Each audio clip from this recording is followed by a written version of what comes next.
We're starting a series called I Literally Cannot.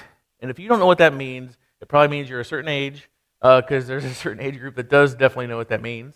But one of the things I want to talk about a little bit is the way that the church is set up now. Maybe than when some of us were kids, or even young adults, or even middle-aged adults, is that without having like a Sunday night service and a Wednesday night service, is what happens in the churches are times to teach and preach and that kind of stuff. They're all done within this context of a Sunday morning, right?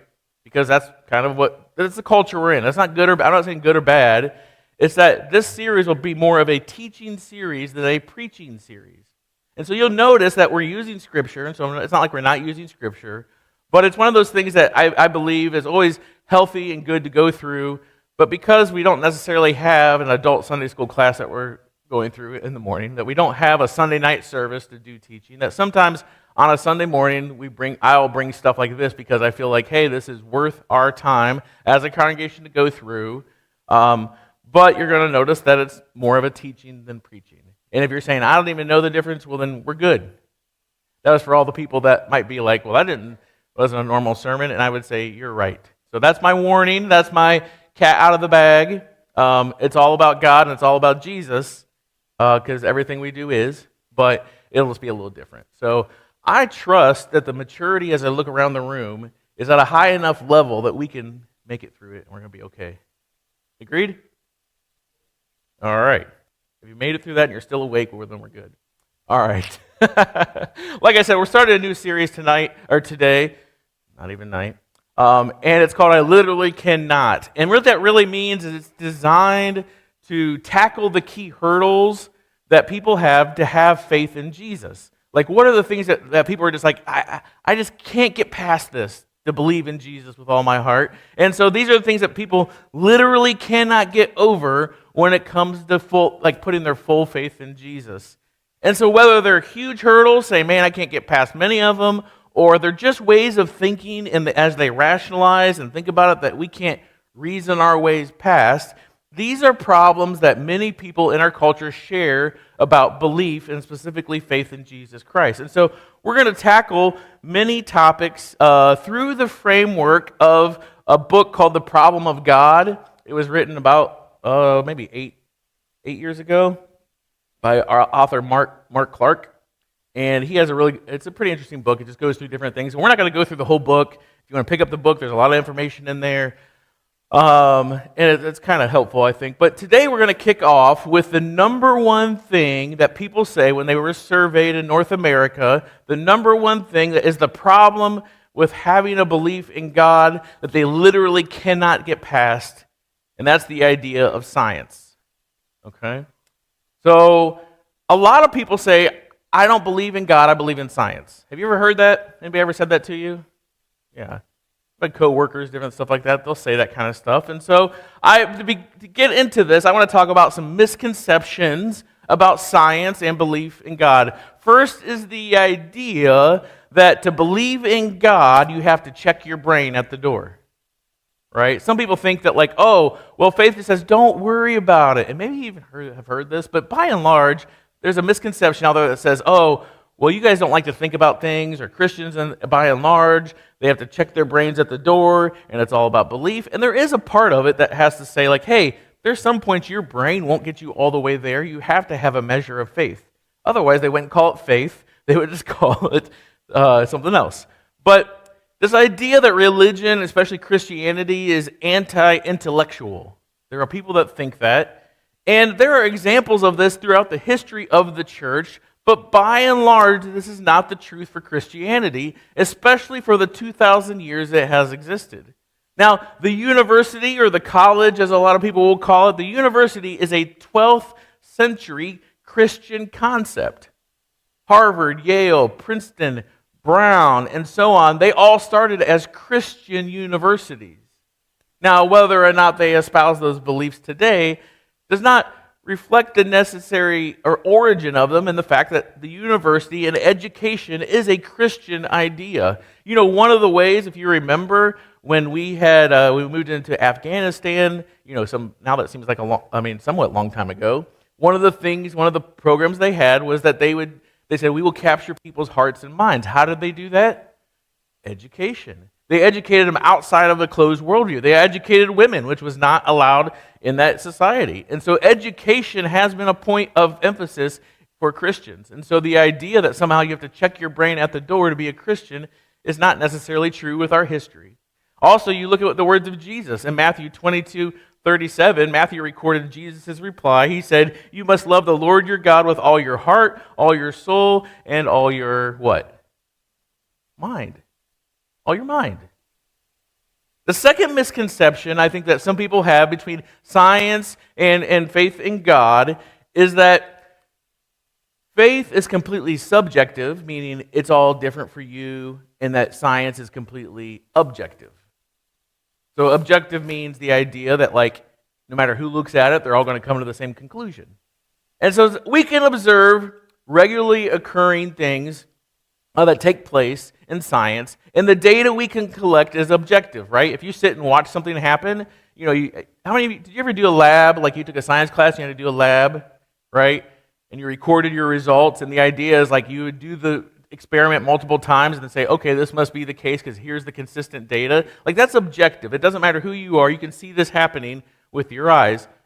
But the explanation of why something happens, the explanation of why we think it happens, that is subjective. That's up to interpretation. And so science isn't completely objective. There is subjectivity to science, especially when we get to explaining the why. It can tell you the what a lot of times, but often it cannot tell you the why. The third misconception that we have in relation to science and God is that somehow I have to choose between either God or science. Like, we have to be those people that say, I don't believe in God because I believe in science. Like, somehow they're incompatible. That somehow if I believe in science, then I have to say, well, I'm not allowed to believe in God. According to a 2009 survey of scientists by the American Association for the Advancement of Science, the report is that 51% of those scientists surveyed believe in a deity, or at least, the very least, a higher power, and 33% believed in a personal God.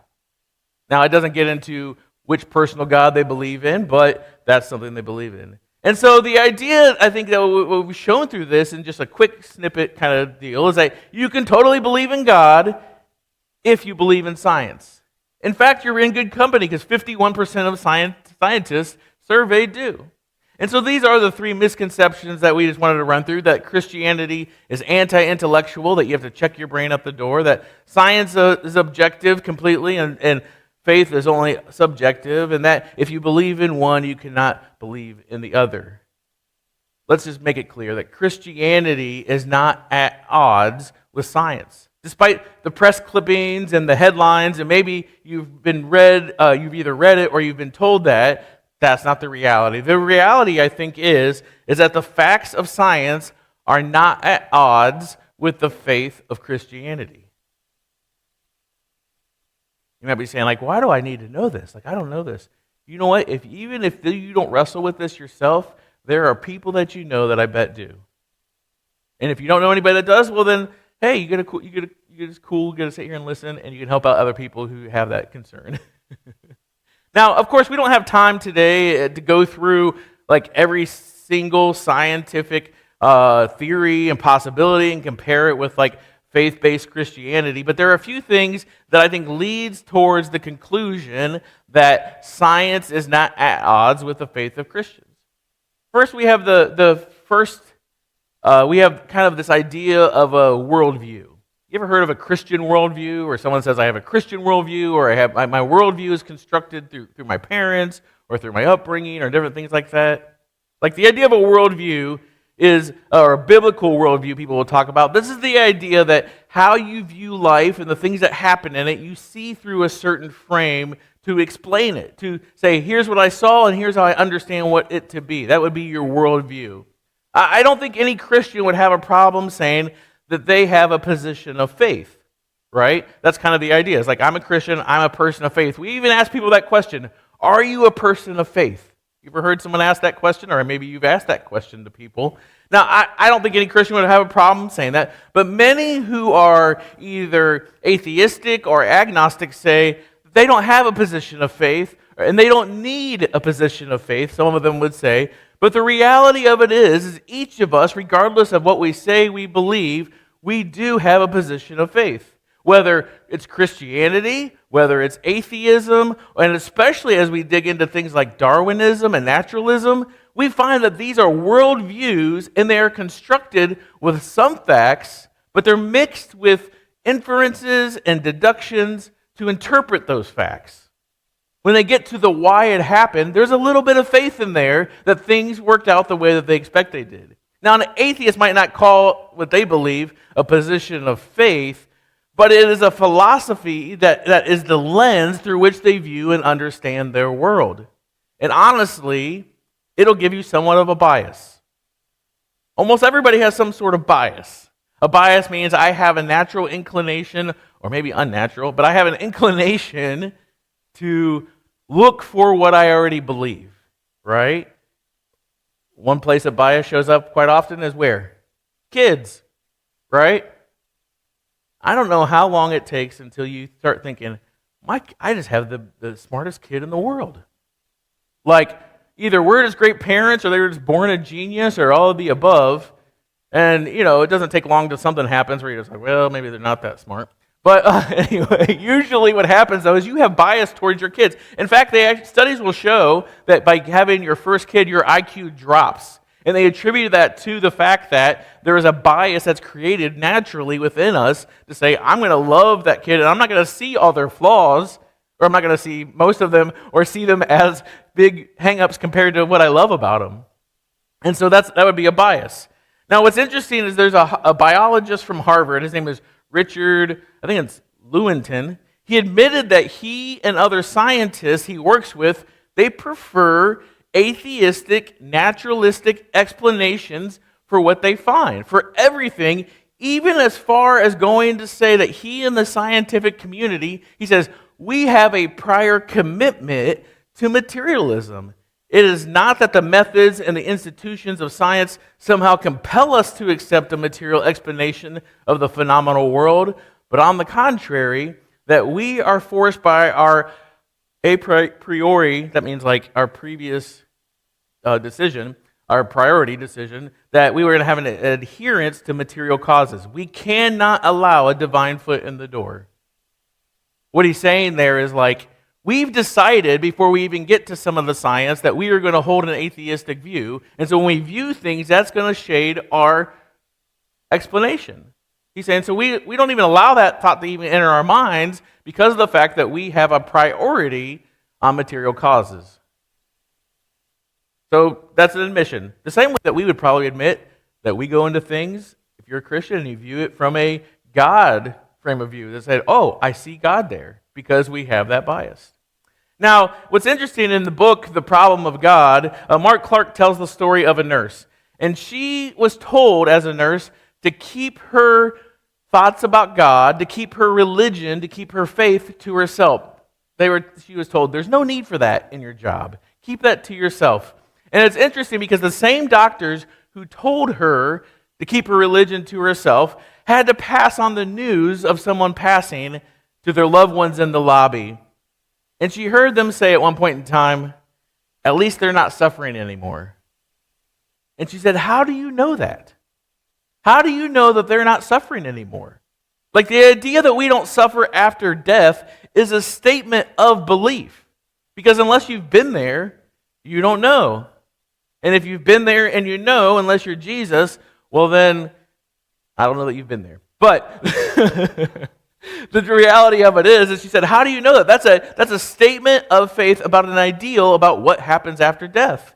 It's a metaphysical idea that you can't measure it, you can't test it, you can't say, okay, we're going to do 20 tests and they all show that it's a better place when you pass.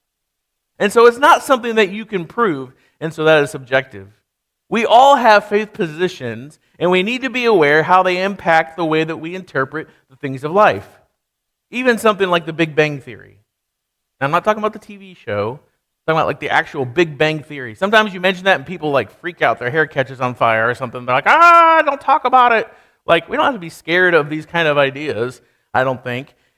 And so it's a theory of the origin of the universe. Some people would say the Big Bang Theory. And so the theory of the Big Bang Theory was initially rejected by a large part of the science community because they said it reeked of religion, which is interesting because a lot of people think the Big Bang Theory, people will say it disproves God.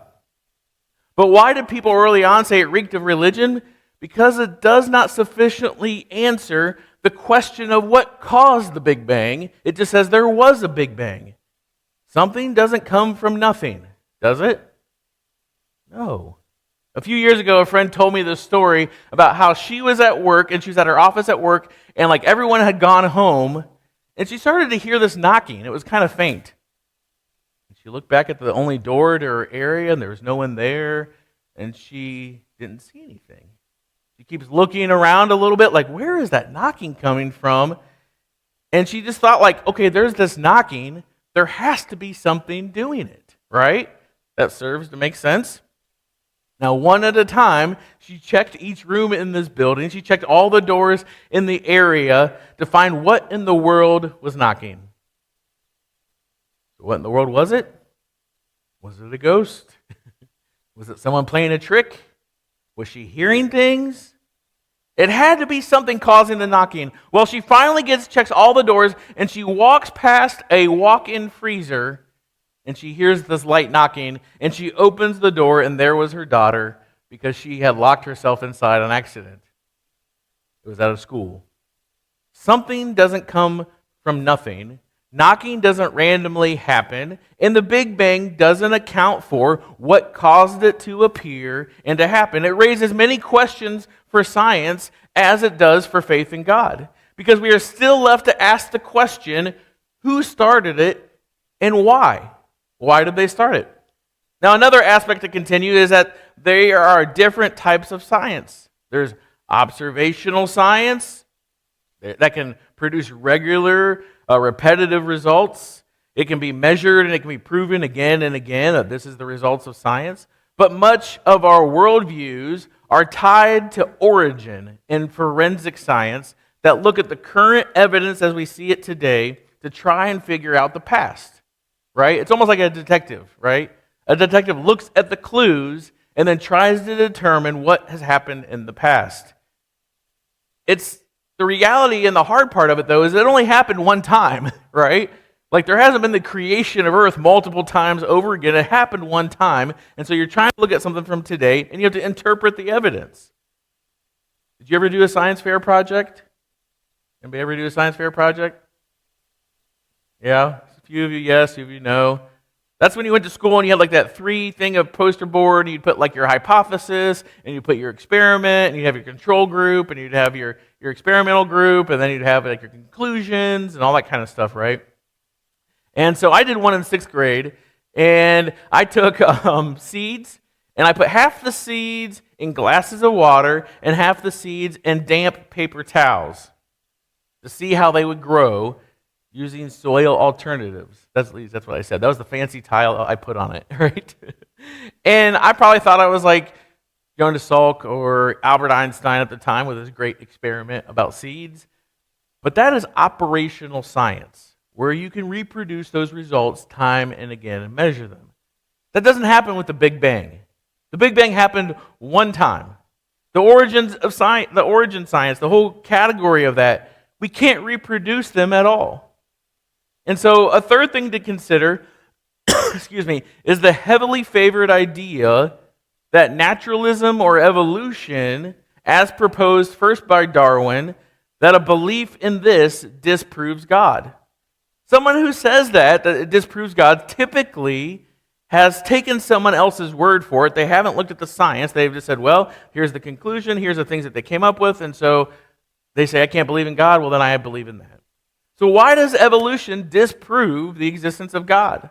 Someone believing even in naturalism and evolution is putting faith in a theory where there has yet to be evidence to connect all of the dots. There's a paleontologist from Harvard, and he's an atheist, but he admits this. He said, the extreme rarity of transitional forms in the fossil records persists as a trade secret of paleontology. The evolutionary trees that adorn our textbooks have data only at the tips and nodes of their branches. The rest is inference. If you're having trouble deciphering what he's saying there, he's saying we get fossils here and we're making guesses about what happens before that. It's inferred, he's saying, right? There are no fossils of gradual transformation. There are fossils of each kind of species appearing all at once, fully formed. Not only are there holes in evidence requiring faith and inference, but philosophy also finds a major contradiction within evolution. The idea of evolution has often been boiled down at kind of the brass tacks to mean that evolution happens for the purpose of our survival. And so that would include our cognitive functions, or our ability to think, our ability to reason, our ability to discover and make conclusions. So under the naturalist theory, we only think and reason as a way to survive. And that means that truth takes a backseat to survival. Does that make sense? Yeah. Like sometimes, hey, it doesn't matter what's true, I'm just out here trying to survive. You ever meet somebody like that? Like they're saying, I can't even worry about all that stuff. I'm just out here trying to make it to my next meal. I'm out here trying to make it to my next paycheck. And so many have said that the idea of God is just something we came up with at some point in human history to give us ease or a crutch to make it through. Saying, that helps us survive. And so we like to think of this fatherly person in the sky. And so we can't actually trust our cognitive facilities, these naturalists would say, because they have created our thoughts and our beliefs only as it helps us to survive. Or, to put it another way, and the problem with this statement is, if you can't trust your ability to reason and your rationale to tell you the truth about God, then you can't trust your reason and your rationale to tell you the truth about anything, including evolutionary and naturalist theory. It's a double-edged sword. As soon as you say you can't trust what you think about God, well, then that means you can't trust what you think about Darwinism. It cuts both ways. It's a contradiction that causes that statement to fall in on itself. C.S. Lewis noted this. He said, unless human reasoning is valid, no science can be true. Because all of our science is gotten from our own reasoning. Charles Darwin himself recognized this problem and feared it when he wrote hauntingly these words. Within me, the horrid doubt always arises whether the convictions of a man's mind, which have been developed from the minds of lower animals, are of any value or at all trustworthy. So you can see he's giving open to the idea that even the things he's writing about might not be trustworthy. And so why isn't science a problem for Christianity? Because science itself has come to terms with the fact that nothing it deduces about reality cannot disprove the existence of God. However, it really seems like more and more science discovers, and the deeper it searches, the more it leaves room for the possibility of God and the intentionality in creation. I went to the Grand Canyon a few years ago. I've been a few times in the last 7 or so years. And it's easy enough to look at the Grand Canyon and be wowed. If you've ever been there, it's breathtaking. It's just amazing. And pictures do not do it justice. And you know that if you've been, right? And so it's easy to get there, though, and kind of attribute it to isn't nature great? It's so great because it was either carved by, glaciers? Or by the Colorado River coming down and cutting it through to make this Grand Canyon, right? We've been explaining that, and that's fine. But if I had, instead of visiting the Grand Canyon, went to Mount Rushmore with the heads of 4 U.S. presidents, I wouldn't simply conclude that nature was so great that it just happened to create these 4 U.S. presidents up there, would I? No. There is purpose and there is intent in creation. In the field of biology, award-winning scientist Francis Collins mapped out the human genome. The human genome is kind of like the building blocks of life.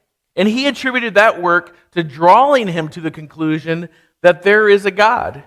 A single strand of DNA is packed with coherent and information-filed code. He says this, an amoeba, for instance, has enough structured and meaningful data to fill 30 encyclopedias. Just for an amoeba. If you don't know, you are a lot more complicated than an amoeba. And if you don't think you are, talk to your spouse or a friend or someone else. Francis Collins, this biologist, calls this the language of God. As the complexity and intentionality found in DNA points to a designer the same way that Mount Rushmore points to a designer. And so that's what we have with science. I think science, physics, biology, and chemistry will never provide us with answers for the question of why we exist. Right? Nor will it provide answers for who started it all. Maybe you've heard of a popular theory. There's even a popular meme with a guy with crazy hair. And he says that the origin of life comes from aliens. They flew to Earth and they kicked off the evolutionary process. You ever heard that? You ever heard people say, I think we were all started by aliens. I think they came, maybe pyramids, some other thing like that, right? The thing about those theories, though, is that they don't answer the question about the origins of everything, just they talk about the origins of Earth. Because where do those aliens come from? Right? We don't know. We don't seem to concern ourselves with that. We seem concerned with this other stuff. Genesis 1:1 says, in the beginning, God created. It says there was a point in time when God created. When was it? In the beginning. How many years ago? I don't know. In the beginning. How many, like we have all these questions we have about it. It doesn't really give you a clear picture, but the thing that I want all of us to be settled on if you claim Jesus Christ is that you believe that God created. And so does science refute that all at once there was an event where life began as the Bible gives credit to God for starting? Is there any evidence that it didn't start all at once? Not so much. Astrophysicist Robert Jastrow, he says this: now we see how the astronomical evidence leads to a biblical view of the origin of the world. The details differ, but the essential elements and the astronomical and biblical accounts of Genesis are the same. The chain of events leading to man commenced suddenly and sharply at a definite moment in time in a flash of light and energy. You don't have to be afraid when someone says, I believe in the Big Bang Theory. You can believe that too. Some people have kind of boiled it down and said, God said it and bang, it happened. Right? Some people find that too cute, but that's fine. But science does not disprove God. It can never do that. It can never disprove God. It can lead you to different theories. And according to atheist Stephen Jay Gould, who we heard from earlier, he said this: nature just is, and we cannot use nature for our moral instruction or for answering any question with the magisterium, that's a big word, with the magisterium of religion. To say it for my colleagues and for the umpteenth millionth time, science simply cannot, by its legitimate methods, adjudicate the issue of God's possible superintendence of nature. We neither affirm nor deny it. We simply cannot comment on it as scientists. And he's an atheist, but he's saying, hey, the cat's out of the bag. Let's be honest. We can't disprove it any more than we can prove it, but we should even have a comment on religion. Interesting. Why have I talked to you about this? Part of it is to give you information. So if you're in a conversation, that you can meet somebody that says, I just can't get over the whole thing about science. It gives you some talking points. Is it going to give you the answer to every question? No. Is it going to give you some stuff to talk about that might be good for a discussion? Maybe. Pick up a book, I would say, like Case for Christ, or even this, The Problem of God. It'll help you to even have those conversations more if you're interested in that kind of stuff. But the reality of it is you do not have to check your brains at the door to have faith in God. In fact, Christianity actually invites you into the wonder and the awe of creation and scientific discovery as a way to continually point back to God. I think it's interesting what Paul wrote to the church in Romans. He said this in Romans chapter 1, verse 20, "For ever since the world was created, people have seen the earth and the sky. Through everything God made, they can clearly see His invisible qualities, His eternal power and divine nature." Science is not the enemy of faith. It's just one of how God reveals Himself to us. wooing us through all that he has made, through his creation, through the trees, through the stars, through microscopic organism, even all the way down to DNA. God continually reveals himself to us. And so what if science actually will point us towards God rather than disproving his existence? It's interesting what the next verse in Romans says, for you that are familiar with that. Verse 21 says this: they knew God, but they wouldn't worship him as God or even give him thanks. And they began to think up foolish ideas of what God was like. As a result, their minds became dark and confused. I'm sure you've met some people that have some confusion. It's not always our job to correct them, but we can be a good witness of Christ. And I don't want you to come out of this series or even this thing and start to get into arguments. The point isn't to win an argument. The point is to have things to defend your faith. But the best argument won is actually the way in which you love and show grace and mercy to people, far more than winning any intellectual argument. Because if you win an argument and the person never ends up knowing Christ, then to what end did you really win? And so the truth is handled with grace. And the truth is not a hammer to go and knock down every nail that you find. Because the relationship is more important than proving to them that you're right. If you know you're right and you believe it, then stick with it. If they ask you for why you believe what you believe, well, then you can share all kinds of different things. But sometimes we as Christians, and not the Christians in this room, Christians in other rooms, other churches, gotten caught up in winning the argument more than we have in winning the person and a right to share Jesus with them. Because he is called first to love what?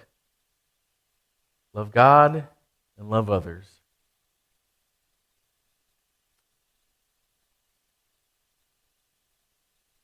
What if it wasn't that the evidence isn't there pointing to God's existence, but we overlooked it because we would rather believe something else? And so we go on a hunt to look for reasons that there is no God because we would rather there not be a God. It's our worldview that says we can't allow a divine foot in the door, not the evidence. There are people that believe that, right? The facts of science are not at odds with the faith of religion. And I think we need to stop believing we have to embrace one and dump the other, that we somehow can't believe in science. I'll tell you one of the things that kind of frustrated me about a Christian school that you know nothing about because it's not even in this town is there were some kids and they came by and had this. How many of you know who Patrick Mahomes is? Ever heard of Patrick Mahomes? All right, a few of you. He's just winning a bunch of Super Bowls out there as a quarterback for the Kansas City Chiefs, and it's all right to not know the Chiefs. We're hoping they start stinking soon. But anyway, I had this like little figure that was Patrick Mahomes, and this kid said, "Oh, Patrick Mahomes the second. Who's Patrick Mahomes the first?" And I said, "I don't really know. I didn't know at the time that his dad played baseball." And anyway, so they said, "I said, why don't you use Google?" And they said, "Oh, we don't use Google." And I said, "Why not?" They said, "Because they believe in evolution." And so I just kind of like thought like sometimes we get into arguments and get into stances that like we don't need to prove our Christianity on whether or not we're using Google. I don't think. I mean, if you want to and you don't want to use Google for that, then by all means, I'm not judging you on that. But sometimes we get caught up in these little things that I think don't nearly matter as much as people. And so I don't think we have to say, well, we can't embrace science because it's going to lead us to not have faith, or that we have to just dump all of that, or that we have to completely embrace science and let go of God. Instead, we can use the both and approach. We can believe in both, faith and science. I hope if science has been a hurdle to you, that if it was literally a literally cannot hurdle for you, that you're open to that truth a little bit and that you explore Jesus Christ equally with the vigor that you explore science. Because I don't think that's a well you'll ever hit the bottom of if you explore the love and the mercy and the grace of Jesus Christ and the truth. Now, next week, we're going to talk about the hurdle of pain and suffering. Some people will say, I can't believe in God because of their see so much pain and suffering. And so I invite you to come back next week for that. as we go into that, and as we continue to go through some of these teachings that are hurdles of people's faith, because I know there are people in most of our lives that have one of these things or a combination of these things as reasons they just can't believe in God. And sometimes, like I said, we can provide all the evidence, and it's up to them and the work of the Holy Spirit in their mind. And we just get a chance to have a conversation, to teach about it, to share about it, and because I believe that Jesus is worth it.